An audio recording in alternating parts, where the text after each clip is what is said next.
सिर्फ राधे राधे करने से काम नहीं चलेगा, सिर्फ राधे राधे काम करने से नहीं चलेगा। राधे जी ने जो प्रेरणा दिया है, भगवान कृष्ण ने जो गीता में प्रेरणा दिया है, उस कर्म को करिए। प्राणियों में सद्भावना हो, ये ऐसा ग्रंथ कहाँ मिलेगा?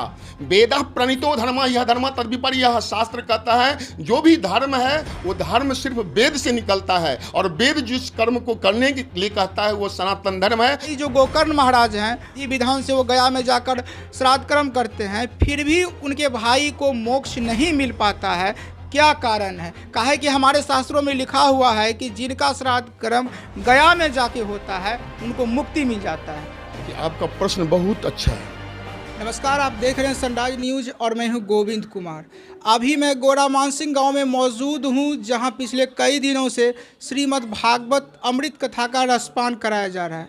और आपको बता दूं कि सुनने में ये भी आ रहा है कि गोरा मानसिंह में तो इससे पहले कई बार कथा हो चुकी है, लेकिन इस बार जो कथा चल रही है, ऐसा कथा उन्होंने कभी नहीं सुना। ये मैं नहीं बोल रहा हूँ, ये गांव के लोग बता रहे हैं। गोराबोरम विधानसभा में 13 पंचायत है, वहाँ सभी गांवों से लोग कथा पंडाल में पहुँच रहे हैं और कथा पंडाल में आकर जो है अपने आप को वो गौरवान्वित महसूस कर रहे हैं और बता रहे हैं कि ऐसी कथा उन्होंने कभी नहीं सुना। महाराज जी के बारे में ये भी बताया जा रहा है काफ़ी शालीनता से कथा कहते हैं और ये काफ़ी शांत प्रवृत्ति के हैं। तो इस मौके पर हमारे बीच मौजूद हैं मिथिलांचल के सुप्रसिद्ध कथावाचक पंडित राधा रमन मिश्र जी। आइए इनसे बात करते हैं।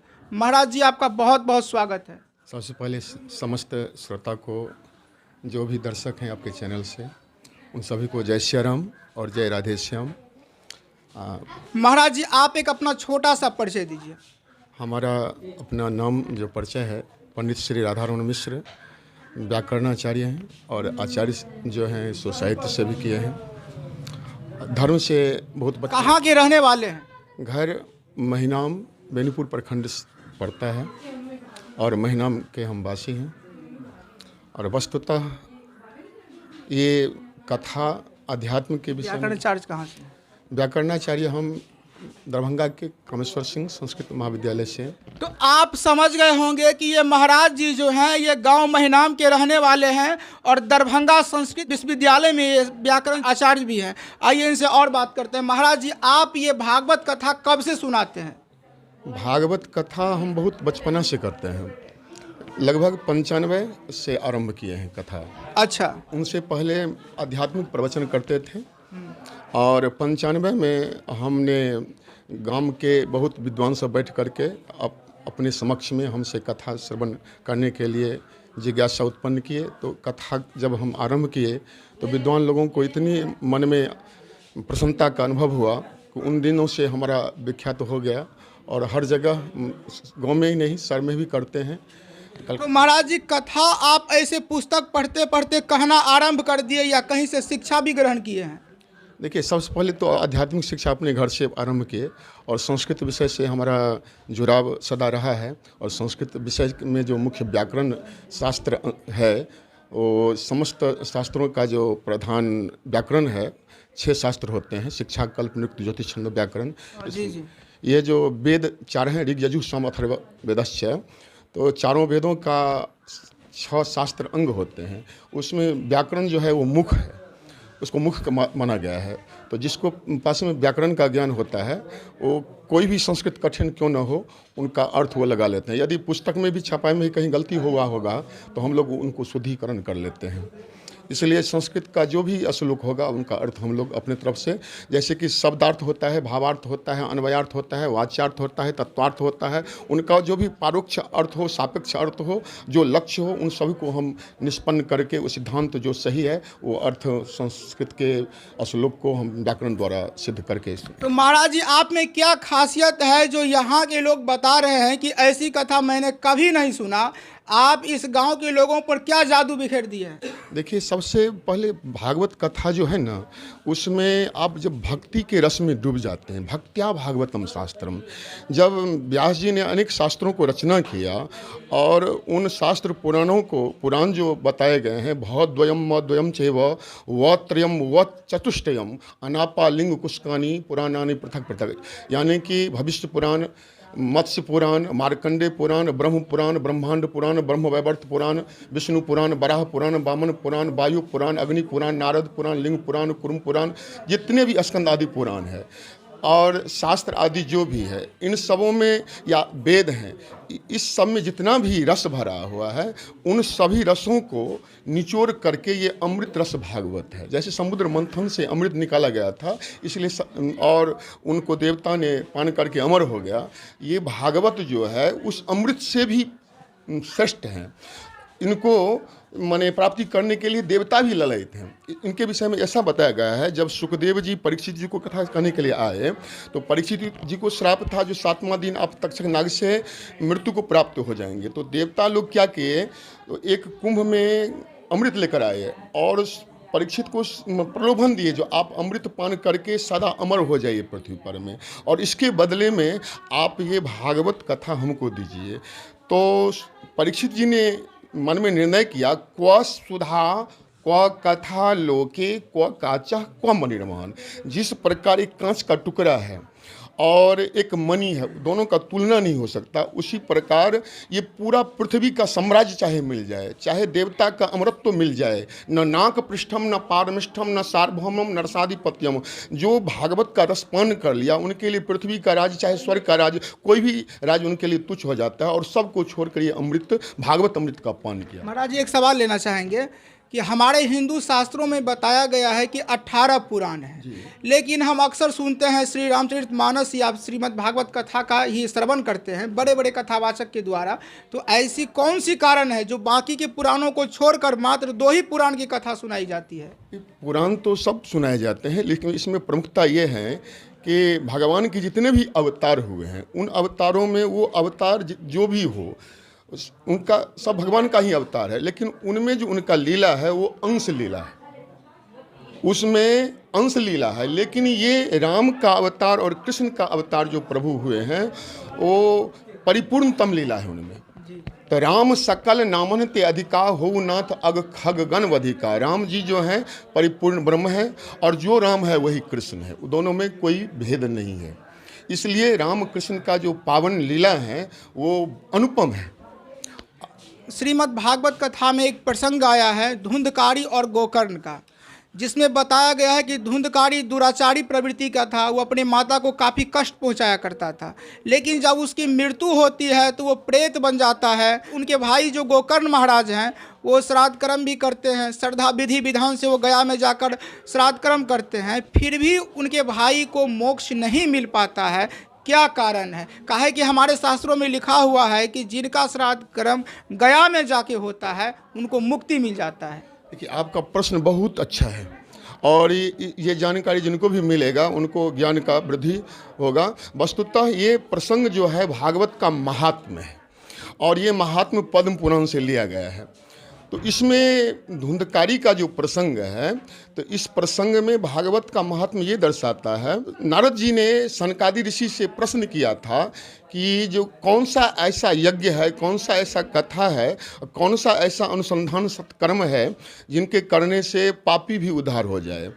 तो इसके उत्तर में सनकादि ऋषि ने उत्तर दिया था, ये मानवाह पाप कृतस्तु सर्वदा सदा दुराचार रता बीमार गगाह क्रोधाग्नि दग्धा कुटिलाश्च कामिना सप्ताह यज्ञेन कलो पुनन्ति ते। जो मनुष्य जीवन में सदा पाप करता है, दुराचार में रहता है, क्रोध में, और माता पिता आदि को सदा निंदा करता है, जितना भी संसार का पाप है चाहे वो किया हुआ हो, लेकिन भागवत कथा में आने वाले सब वो धन्य हो जाते हैं।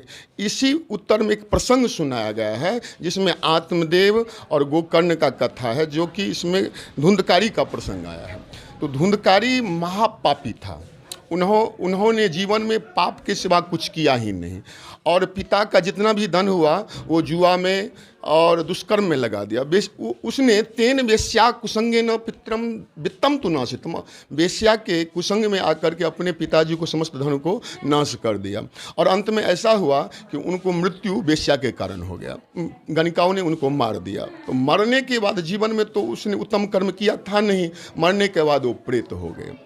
अब गोकर्ण जी तो महाज्ञानी थे, तो उनको जब पता लगा, वो वहाँ नहीं थे, तीर्थ में थे, तो शास्त्र में बताया गया है, अनाथ प्रेत संस्कारों कोटि पुण्य फलं लभेत। जिनका कोई नहीं हो उनका भी यदि आप उद्धार करें तो पुण्य मिलता है। और जो पुण्यात्मा है, गोकर्ण जी महापुण्यात्मा थे। गो शब्द का अर्थ होता है ज्ञान, गो शब्द का अर्थ होता है इंद्रिय, और गो शब्द का अर्थ होता है जाना। जैसे गम धातु है, गच्छ तिथि गो, तो इंद्रिय जो है सबसे ज़्यादा चलता है। तो गोकर्ण जी समस्त इंद्रियों को वश में करके ज्ञान को अनुसंधान करते थे। अपने कर्ण के द्वारा वो ज्ञान का ही प्राप्ति करके क्रिया करते थे। वैसे गो जैसे उसका कान था, इसलिए भी गोकर्ण भी नाम रखा गया था। तो अनाथम तो विदित्वैव गया श्राद्धम, वो उनको अनाथ जान करके गया में भी श्राद्ध किया और हर तीर्थ में भी श्राद्ध किया। लेकिन जब वो घर आए अपने अनुपम नगरी, जहाँ पे उनका पैतृक स्थान था, तो धुंधकारी को देख करके उनको दया आ गया और पूछा, मैंने आपके लिए तो हर तीर्थों में श्राद्ध किया, आपको गया में भी श्राद्ध किया, तो फिर भी आप ऐसा क्यों हैं, आपको उद्धार क्यों नहीं हुआ है? तो धुंधकारी बोले, भैया मैं जो हूँ स्वकीय नैव कर्मेण ब्रह्मत्वम नाशितम, मैं अपने ही पापों के कर्म से ब्रह्मत्व को नाश कर लिया, अपने जीवन को नाश कर लिया। और हमने ऐसे ऐसे पाप किए हैं कि हम जैसे पापी को गया एक बार नहीं, गया श्राद्ध सते नापी, आप सैकड़ों बार गया में श्राद्ध करें तो हम उद्धार नहीं हो सकते हैं। अब इसमें प्रश्न आपका एक ये हुआ कि शास्त्र में वर्णन हुआ है कि गया में श्राद्ध करने से कोई भी उद्धार हो जाता है, तो ये धुंधकारी क्यों नहीं हुए? एक तो इसमें दो बातें हैं।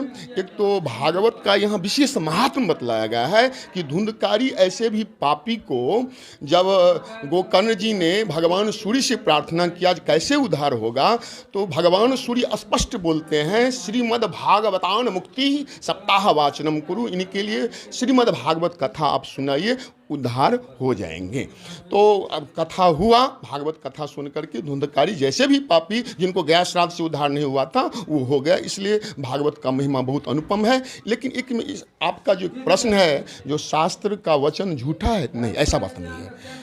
अब ये देखिए, आपको यदि हम फोन करते हैं उसमें एक कोड वर्क होता है, ठीक है, तो वो कोड वर्क नहीं मिलेगा तो हर एक कंट्री का अलग अलग होता है। हाँ, तो धुंधकारी जो था, धुंधकारी था किनका पुत्र? आत्मदेव का पुत्र तो था नहीं।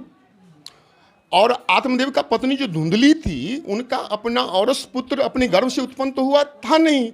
वो तो छल से अपने बहन के जो पुत्र ले लिए और जो फल उनको मिला था आत्मदेव जी को, अब अपने पत्नी को दी, वो गैया को दे दिए, तो गैया से तो उत्पन्न हो गया गोकर्ण जी।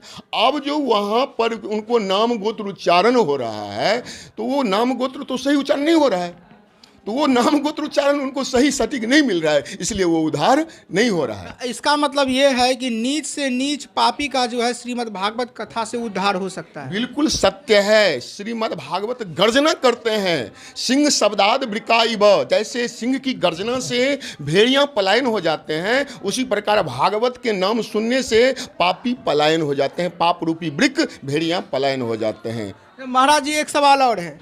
महाभारत में जो है भगवान श्री कृष्ण ने अर्जुन को गीता का उपदेश दिया था, तो क्या अर्जुन से पहले भगवान ने किसी और को भी गीता का उपदेश दिया है? देखिए, ये तो धर्म का परंपरा जो है, ये सनातन धर्म है। ये महाभारत तो 5000 साल पहले हुआ है। अभी ये कलयुग का आयु 4,32,000 वर्ष हैं। और ये चारों युग मिला करके जब बिताएंगे 43 लाख से ज़्यादा हो जाते हैं। और ये सनातन धर्म ऐसे हैं कि हमारे ब्रह्मा जी को अभी 50 वर्ष हुआ है, मात्र 50 वर्ष हुआ है। लेकिन आप बोलेंगे जो 50 वर्ष ही हुआ है, सनातन धर्म इतना छोटा है, नहीं। हमारे ब्रह्मा जी का एक दिन जो है 12 घंटा 4 अरब 32 करोड़ वर्ष का होता है। तो आप अनुमान कर लीजिए, जो 4 अरब 32 करोड़ वर्ष मात्र 12 घंटा उनका हुआ, वो 50 वर्ष के हो गए हैं। तो ये धर्म कितने प्राचीन हुए हैं और भगवान कितने बार अवतार लिए हैं। तो इनसे पहले बहुत ऐसे योगी जन हुए हैं, मनु आदि, सूर्य आदि, सबको भगवान ने इनको गीता का उपदेश दिया है। और ये एक बार ही ये गीता का उपदेश नहीं हुआ है। इस समय जो है देश के बड़े बड़े टीवी चैनल पर बाबा बागेश्वर से जुड़ी कथा को दिखाया जा रहा है। बाबा बागेश्वर के विरोध में भी बहुत सारे ऐसे लोग हैं जो काफ़ी कमेंट कर रहे हैं। तो मैं आपसे जानना चाहूँगा कि बाबा बागेश्वर, जिन्हें चमत्कारी संत बोला जाता है, तो क्या इस 2023 में भी चमत्कार नाम का कोई चीज़ है? इसमें एक छोटा सा हम प्रसंग देंगे आपको। जी जी। एक राजा के आंगन में एक मदारी आया। वो मदारी मतलब छलिया था। वो राजा से बोलता है कि राजा, हमने तपस्या करके एक बहुत अच्छा पोशाक ले लिए हैं इंद्र से, आप पहनेंगे तो आप अमर हो जाएंगे। लेकिन इसमें एक शर्त है। इसमें एक शर्त ये है कि ये जो पोशाक आपको मैं दूंगा, आप तो अमर हो जाएंगे, लेकिन ये पोशाक वही देखेगा जो अपने माँ का, पिता का सच्चा संतान हो।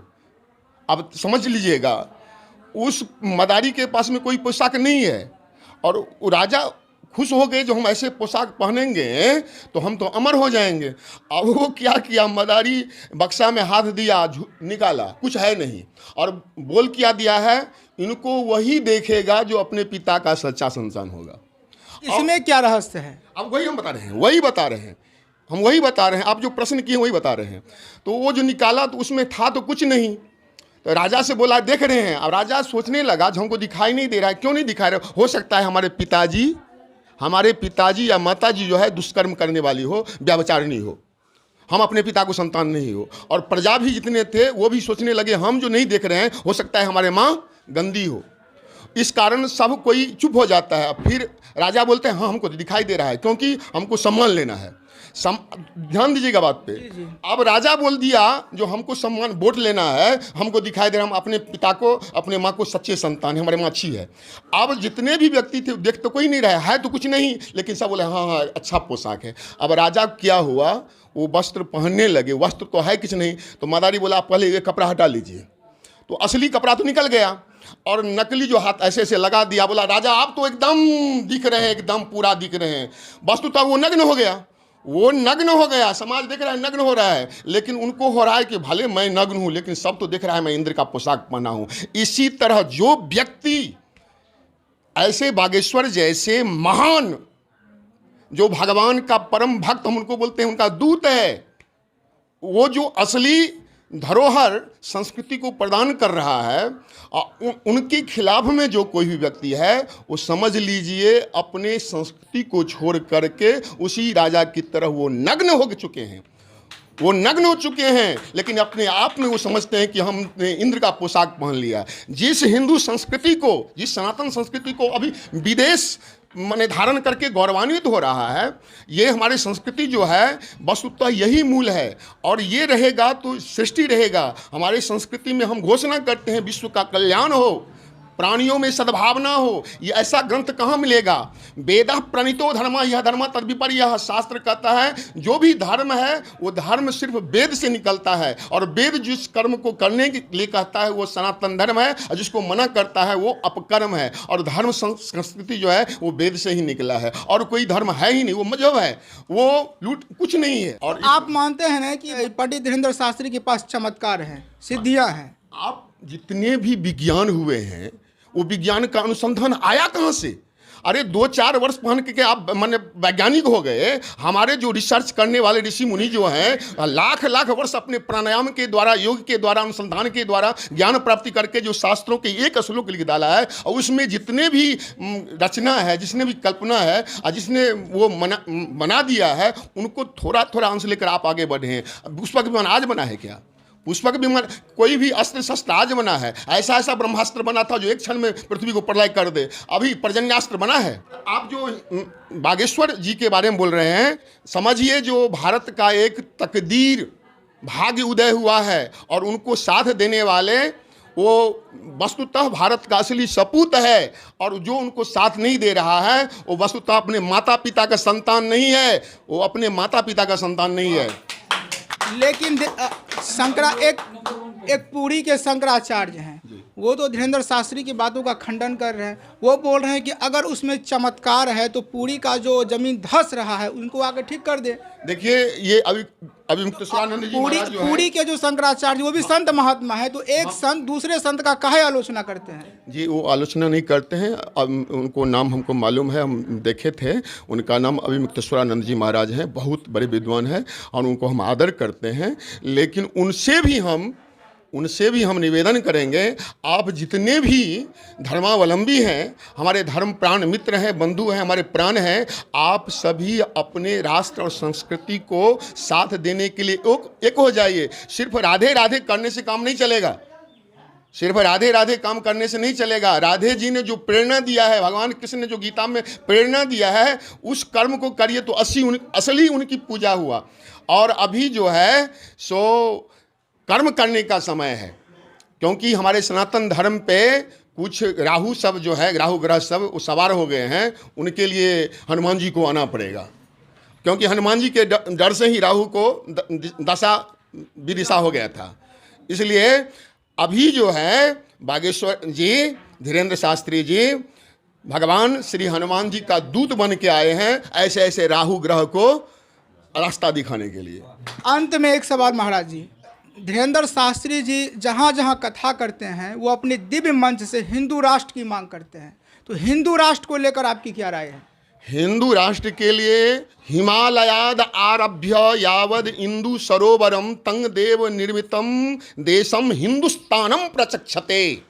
ये हिंदू शब्द जो है संस्कृति का हिंसा, दूर जो हिंसा से दूर हो, और इसमें जो करुणा है, ममता है, आत्मीयता है, इस धर्म के सिवा कुछ कोई है ही नहीं। और हिंदू धर्म जो है एक धर्म के लिए नहीं है, ये मानव मात्र का धर्म है, और दूसरा धर्म तो है ही नहीं, दूसरा कोई धर्म है ही नहीं। इस धर्म को अनुसंधान करके देखिए, इसमें भाई बहन का रिश्ता कैसा प्रेम रिश्ता है, माता पिता का, ये पुत्र, जितने भी परिवार, जितना भी सदस्य है, इनका कितना गौरव स्थान है। और अन्य धर्म में बता दीजिए कोई मतलब धर्म का ऐसा कोई चिन्ह है, कोई प्रतीक है जो हिंदू धर्म में है? और हिंदू धर्म दया से भरा हुआ है, करुणा से भरा हुआ है, आत्मीयता से भरा हुआ है, आत्मीयता से भरा है, मानवता से भरा हुआ है। और इस धर्म को जो भी अपनाएगा वो जीवन मानव नहीं, वो देवत्व को प्राप्ति कर लेगा।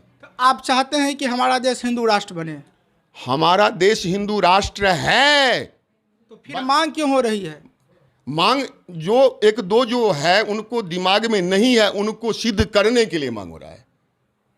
हमारा देश हिंदू राष्ट्र है। अब ऐसा बता लीजिए, जो आपको आधार कार्ड में नाम है, अपना नाम है और पिताजी का नाम नहीं है, उस आधार कार्ड को मानेंगे? इसलिए हम हिंदू राष्ट्र में है, लेकिन घोषित नहीं हो रहा है, इसलिए हम लोग चाहते हैं हिंदू राष्ट्र बन जाएगा तो क्या परिवर्तन होगा? हिंदू राष्ट्र बन जाएगा तो संस्कृति, सभ्यता जो है, हमारा देश जो सबसे पहले माननीय था, सबका गुरु था, आज भी है और ज़्यादा हो जाएगा। तो भारत विश्व गुरु बन जाएगा। विश्व गुरु है, था, और वर्तमान में जो कुछ कलंक लगा हुआ है उसको कालिमा धोने के लिए हिंदू राष्ट्र घोषित होना अनिवार्य है। इससे हमारा देश नहीं, पूरा विश्व का कल्याण।